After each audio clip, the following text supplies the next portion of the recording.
Hey guys, what's up? So, today is a very important video because I'm going to show you how you can use MCPs in the browser via extension. So you can try it without an IDE, and it's amazing. First, you install the extension in your browser. I'm going to leave you the link in the pinned comments. After that, according to the documentation installation, we need to create a config.json file in a folder. Maybe in your downloads folder would be good.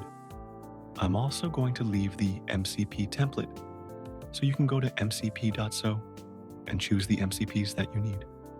Most of them are going to be npx, but if you happen to choose Docker, you can also do that. For the config.json, you open an IDE and edit it from there.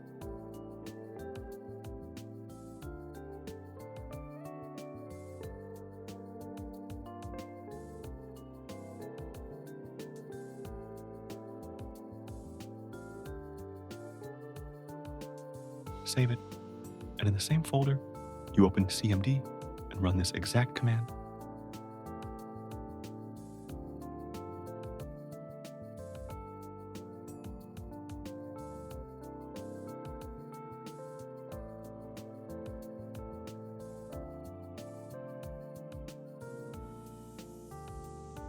Which is also in the documentation and will be in the comments.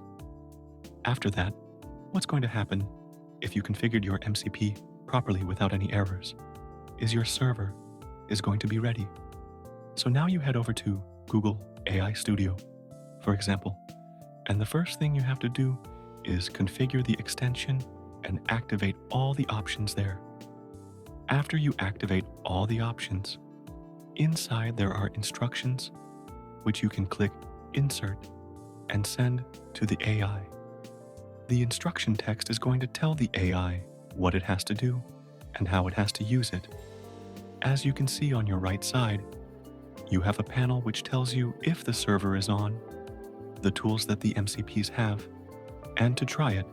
For example, in the file system, you can tell it to create a txt file in your folder. Remember that in the config.json, you have to indicate the folder that it's going to have access to, or multiple folders that you're going to work with. So it should do everything on its own, and it works great. So yeah guys, this video is to show you how to install it. In the config file, add the MCP that you want. In this video, I added mainly 2, just to show I did try it in Claude. But for now, it doesn't work, at least in my case. You can try it in Grok and ChatGPT. If you have any questions, you can ask me in the comments. I will answer fast.